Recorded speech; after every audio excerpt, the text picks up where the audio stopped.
Remember the difference between a conductor and an insulator. In a conductor, the electrons are not tightly bound to the atoms. The electrons in the outermost shell kind of wander around freely within the metal. That's as opposite to the insulator, where all the electrons are bound to the atoms, so they cannot wander away from them. The consequence of this is when we approach, for example, a positive charge to a conductor, all the electrons are going to be attracted by that positive charge and are going to accumulate at the top. In contrast, when we approach a negative charge, the negative charges, the electrons, are going to be repelled by that negative charge, like you see here, and be pushed all the way to the other side of the metal. In the case of an insulator, the electrons are still going to be attracted and repelled by the charge we approach. In this case, we are approaching only a negative charge. But since they are bound to the atom, the furthest they can move is to the other side of the atom, the side furthest away from the approaching insulator. As a consequence of this, in normal circumstances, in a conductor, when there is no electrical field, the electrons are going to be moving randomly within that conductor. These dots here are representing electrons, and the arrows are representing their velocities. So they are going to be moving randomly at random speeds. If we subject that conductor to an electrical field, like in this case towards the left, the electrons are going to be subject to an electrical force towards the right. Remember, the electrical force is F equal QE.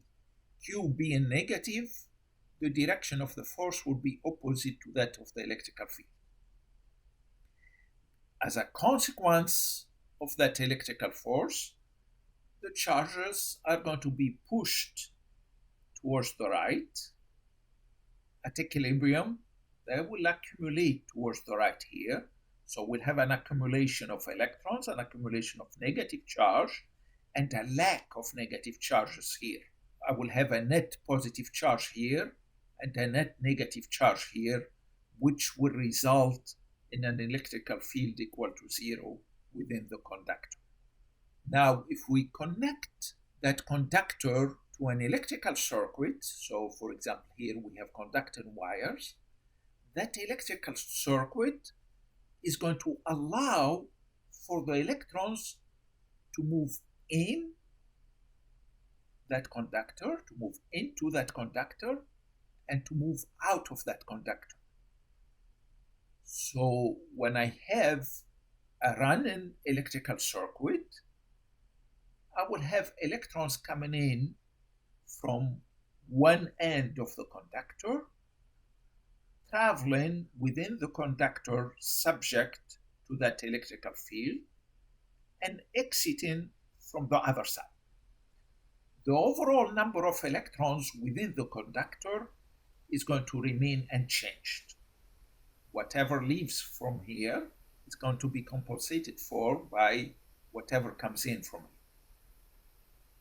An electrical circuit, this is a pictorial, a cartoonish pictorial of an electrical circuit, is going to look more like this. So we are going to have a battery of sorts that's going to give charges within the metal and electrical potential energy. That's going to happen through, most times, if it is a battery, through chemical means, through chemical reactions.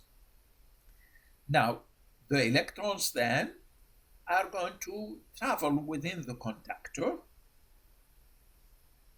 to light up whatever we have, or to power whatever we have, in this case a light bulb, and come back to the battery in the other side. Again, the net number of electrons anywhere within the circuit, within these conductors, is not going to change. All what happens in the electrical circuit, the battery is going to give the charges an electrical potential energy and thus impose an electrical field within the conductor that's going to subject the charges to a force and get them to move. This is more a schematic, a diagram of the circuit we just looked at. That's our battery. This is our light bulb. The switch that was shown here is not shown in this diagram. Now we say it is a closed loop. We need a full path from the battery and back to the battery to have an electrical field within the circuit, to have current flowing within the circuit.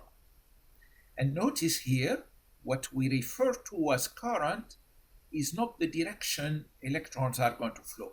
Electrons are going to leave from the negative lead, so they're going to flow this way, but by convention, we choose the opposite direction as the direction of current.